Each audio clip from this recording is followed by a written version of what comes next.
Hello guys, आपका स्वागत है मेरे यूट्यूब चैनल में। आज मैं आपको बताऊंगा कि परसेंटेज के अंदर में से प्रीवियस ईयर सीजीएल या सीपीओ के अंदर जो लास्ट ईयर के जो आए हुए लास्ट या 2019 में जो आए हुए प्रीवियस ईयर हैं, जो सबसे ज़्यादा जो पूछे जाते हैं परसेंटेज के, वो कौन कौन से सवाल होते हैं। तो आइए शुरुआत करते हैं। आज मैंने 5 क्वेश्चन लिए हैं परसेंटेज के, तो आप देख ही सकते हैं कि पहला क्वेश्चन ये लिखा गया है और ये सीपीओ 2020 और सीजीएल मेंस 2019 में आया हुआ है। इसके अंदर लिखा है यदि y के 1/3 के 30% का 2.5 गुना मान x के आधे के 25% के बराबर है तो x जो है वो y से कितने प्रतिशत कम है या तो ज़्यादा है। इसका करने का सीधा तरीका होता है, हमारे को पता है, हमारे को y नहीं दे रखा, तो y मल्टीप्लाई बाय में कह रहा है y के 1/3, इसके एक तिहाई नहीं, सॉरी, 1/4 के 30% का 2.5 गुना जी, इसको हटा देंगे, बराबर क्या है, कह रहा है x के आधा, x का हम आधा मान लेते हैं कि 25% के बराबर है। अब हम इसको सॉल्व कर लेंगे, हमारे को पता है 1/4 से अगर हम इसको काटते हैं तो 25, ये भी 1/4 होता है, ये 1/4 से 1/4 कट जाएगा, 0 से 0 कट जाएगा और ये कटेगा, ये 5 पे, ये 2 पे जाएगा और 2 से नीचे का 2 कट जाएगा। अगर हम इसको करते हैं तो y और x जब आता है ये आएगा 10 सही 15, ठीक है। अगर हम इसको रेशियो में करते हैं तो 2/3 आ जाएगा। हमारे को पता चल गया कि x जो है वो 3 है, y जो है ये आप देख ही सकते हैं, थोड़ा ब्लर हो गया था, हमने इतना सॉल्व कर लिया था। हमारे को पता चल गया कि x जो है वो 15 है और y जो है हमारा 10 है। अब इसको रेशियो मेथड में काटने के बाद जो हमारा आएगा, हमारे को पता है, हमारे को सिंपली पूछ रखा है कि x जो है y से कितने प्रतिशत अधिक है, तो ये हो जाएगा 3/2। ये हमारे को पता है 1 अधिक है, परसेंटेज में निकालने के लिए शो करेंगे और नीचे लिखेंगे 2, क्योंकि जो चीज़ पूछी जाती है उससे जिससे कंपैरिजन होता है वो नीचे आता है। तो ये इसका आंसर होगा 50% अधिक है।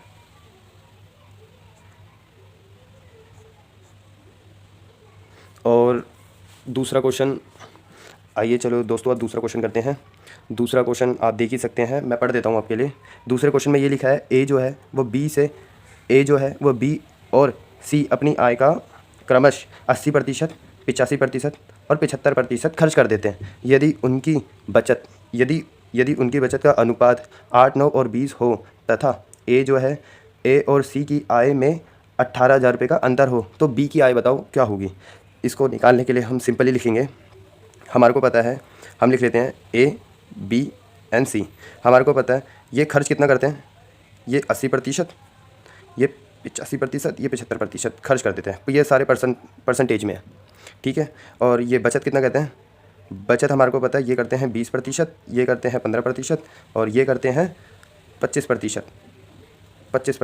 अब हमारे को पता है, और इसके अंदर एक चीज़ ये भी दी गई थी, ये बचत का अनुपात इन्होंने दिया हुआ है, एक करता है 9 की, एक करता है 8 की, एक करता है 9 की और एक करता है 20 की बचत करता है। हमारे को पता है ए जो है वो 8 की बचत करता है और हमारे में 20% की बचत करता है। तो हम सिंपली 20% का हम इसको तोड़ेंगे तो कैसे होगा, इसका हम उसको निकाल देंगे, भिन्न में निकालेंगे तो कैसे होता है, अगर हम इसको काटेंगे तो 1/5 आ जाता है। हमारे को पता चल गया ये नीचे वाली होती है आय और ये है बचत। हमारे को पता चल गया दोस्तों, ये है ऊपर वाली बचत, और हमारे को बचत वैसे 1 दे रखी है और वैसे नॉर्मली हमारे को बचत कितनी दे रखी है, 8, और ये 8 है। तो हम 5 को भी 8 से मल्टीप्लाई कर देंगे। हम यहाँ पे अलग से लिख लेंगे ए बी और सी, ये लिख लेंगे इनके आगे आय। हमारे को पता है ए की आय कितनी है, 40 है। अगर 5 को 8 से मल्टीप्लाई करेंगे तो 40 आता है। ए की 40 है और बी का कितना है, बी का है 15%। 15% की फ्रैक्शन वैल्यू होती है 3/20, मेरे को पता है। और ये 3 की वैल्यू 9 दे रखी है और 20 में यह है 3 गुना और ये 9 गुना है, तो ये भी मतलब ये 3 गुना है तो ये भी 3 गुना 60 हो जाएगा। मेरे को पता चल गया कि बी की जो आय है वो 60 है। और सी का हम सी का भी निकाल देते हैं। सी का कितना दे रखा है, सी का दे रखा है 75, मतलब 25%। 25% तो आपको पता ही होगा 1/4 होता है, 1/4, एक की वैल्यू दे रखी है 20 और 4 को हमारे को 20 से मल्टीप्लाई पर हम इसमें 20 कर रखे हैं तो इसमें भी 20 ही करेंगे, तो ये हमारा हो जाएगा 80।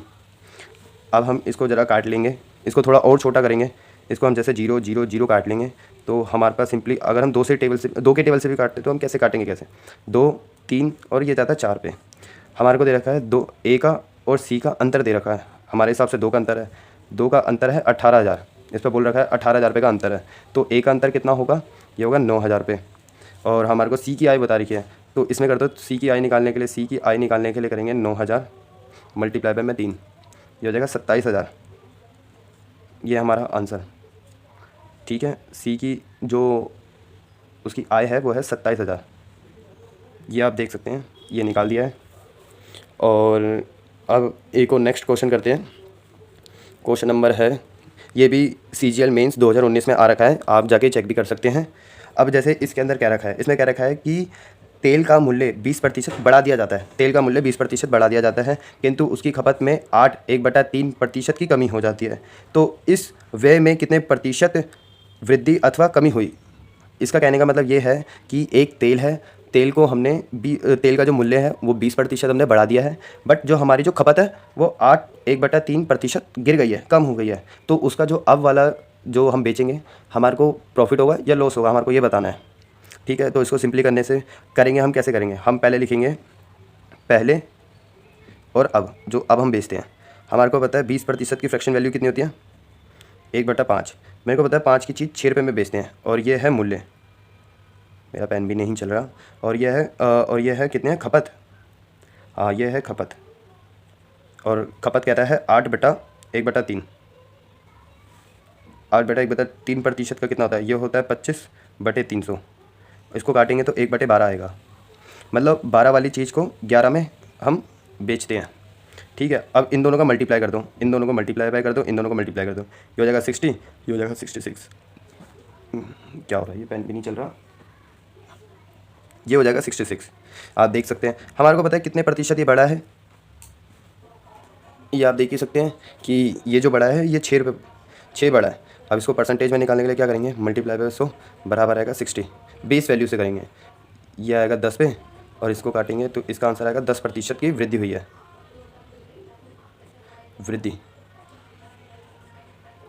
ये आंसर है, ठीक है। ये हमारा इसका आंसर आ गया। अब मैं आपको चौथा क्वेश्चन दिखाता हूँ, जो बहुत बारी क्वेश्चनों में आ रखा है, पेपरों में पूछा जा रखा है। जैसे देख सकते हैं, ये भी CGL मेंस 2019 और CPU 2020 में पूछा गया है, और इसके नीचे वाला भी सेम, ये भी CGL मेंस 2019 एंड CPU 2020 में पूछा गया है, ये भी एंड सेम, ये भी CGL मेंस के क्वेश्चन है और CPU आप ये देख ही सकते हैं, CPU आप सर्च भी कर सकते हैं। अब मैं आपको बताऊंगा कि ये जो चौथा क्वेश्चन है, चौथे क्वेश्चन में क्या कह रहा है, उसको सॉल्व कैसे करेंगे, मतलब प्रीवियस ईयर को कैसे कैसे क्वेश्चन आते हैं।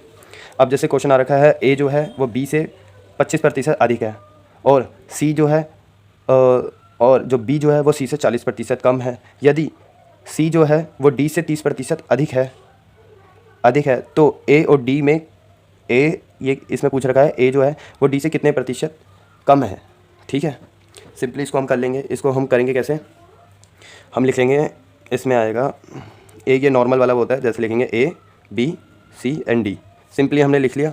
अब हम जो फ्रैक्शन वैल्यू क्या रखी है उसको बता देते हैं। जैसे 25% का कितना होता है, 25% होता है 1/4। अब मेरे को पता है, अभी पहले कह रहा है बढ़ाने के लिए, ये कह रहा है A जो है वो B से 25% अधिक है, मतलब 5 ये होगा, 4 ये होगा। और C कह रहा है, अभी कहता है B जो है वो C से 40% कम है। 40% की फ्रैक्शन वैल्यू कितनी होती है, ये होती है 2/5। और ये कहता है जो B जो है वो C से 40% कम है, मतलब ये 3 है और ये 5 है। और मेरे को पता है कि अब ये क्या रखा है, इसमें क्या रखा है, जो C जो है वो D से 30% अधिक है। 30% का कितना होता है फ्रैक्शन वैल्यू, 30% की फ्रैक्शन वैल्यू होती है 3/10, मतलब ये 13 है, ये 10 है, सिंपली। अब हम क्या करेंगे, इसके अंदर एक ही चीज़ होती है, अगर ये वाली ये ब्लैंक आ रहे हैं तो जो इसके आगे या पीछे है वही सेम भर दूँ। ये 4 है तो ये भी 4 आएगा, ठीक है। अगर यहाँ 5 है तो यहाँ पे भी 5 आएगा, अगर यहाँ 3 है तो यहाँ पे भी 3 आएगा, अगर यहाँ 13 है तो यहाँ पे भी 13, यहाँ पे भी 13, ठीक है। अब इसको कर लो मल्टीप्लाई बाय, ये सबको कर लो मल्टीप्लाई बाय। 15 और 13 को हम मल्टीप्लाई करते हैं तो हमारा बनता है 195, और 12 और 13 को मल्टीप्लाई करते हैं तो हमारा बनता है 156, और 20 और 13 को करते हैं, ये बनता है हमारा 226, और 20 और 10 को करेंगे बनेगा, ये बनेगा 200, ठीक है, ये बनता है 200। अब हमारे को पता चल गया है, ये कह रहा है A और D, ए और डी कितना है हमारा, ए हमारा है 195, डी है 200। अब ये कह रहा है ए जो है वो डी से कितने प्रतिशत कम है, मेरे को पता है 5% कम है, और किससे, डी से कम है, तो आ गया। ठीक है, तो 0 से 0 कटेगी, तो इसमें कितने प्रतिशत की कमी है, यह है 2.5% कम है, कम है। ठीक है गाइस, ये मैंने आपको बता दिया है, एक ये वाला हो गया। अब है 5वां क्वेश्चन, ये भी CGL मेंस 2019 और CPU 2020 के क्वेश्चन है ये आप देख ही सकते हैं। आने वाले CPU के अंदर भी और CGL के अंदर भी जो आएंगे आपके जितने भी एग्ज़ाम हैं वो इसी के बेसिस में क्वेश्चन पूछे जाते हैं। ठीक है, तो आपको बताते हैं, जैसे इसके अंदर दे रखा है, इसमें क्या रखा है, यदि इस पर क्या रखा है, यदि ए जो है वो बी से 28% अधिक है तथा सी जो है वो ए से और बी के योग से 25% कम है, तो सी जो है वो ए से कितना। तो गाइस आइए इसको सॉल्व करते हैं ये क्वेश्चन को। इसमें क्या क्या रखा है, ये कहता है ए जो है बी से 28% अधिक है। अब हम सिंपली जो इसको करेंगे वो हम करते हैं ऐसे में, ए बी, पहले ए बी को कर लेते हैं, ए बी सी। हमारे को सी पहले नहीं बता रखा, हमारे को सी नहीं बता रखा हमारे को, क्योंकि सी इन दोनों का योग है। हम इसका 28% का कर लेते हैं। अगर हम इस 28% को हम मान लेते हैं बी 100 है और ए 28 है, क्योंकि इससे 28 ज़्यादा है, 28% ज़्यादा मतलब 28 है, 128 है। ठीक है, हमारे को सी नहीं बता रखा। और इन दोनों का योग जो है, अब इन दोनों का योग कितना होगा, ये होगा 228। और ये कहते हैं कि 228 जो है 228 हो गया, और ये कहता है 25% कम है। अब ये कहता है जो सी जो है इन दोनों के योग से 25% कम है, इसके योग से 25% कम है, तो हम सीधा पहले तो 25% का रेशियो ले लेंगे। ये 1/4 हो गया, मतलब कि 4 में से 3 आई, इसकी फ्रैक्शन वैल्यू होगी ए बी एंड सी की क्या होगी। अगर मैं इन दोनों को मैं जोड़ दूँ तो ये 4 है, ये 3 है। ठीक है गाइस, ये है 3 है। तो अब हम इसको कैसे सॉल्व करेंगे, अब हमारे को पता है ए और बी की जो पूरी प्रॉपर वैल्यू है वो 228 है। तो हम सिंपली ऐसे करेंगे कि सी को बाहर ले लेंगे, क्योंकि हमारे को सी निकालना है सी। तो हमारे को पता है टोटल वैल्यू इनका ए और बी का योग कितना है, मल्टीप्लाई बाय में हमारे को सी निकालना है, तो 3/4 कर देंगे और हम इसको काट देंगे। तो ये कितने पे जाता है, ये जाता है 7 पे।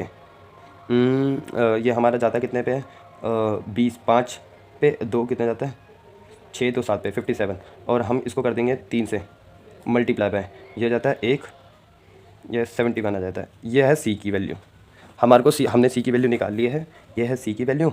अब इसमें जो कह रखा है कि जो सी जो है वो ए से कितने प्रतिशत अधिक है, दशमलव में बताइए।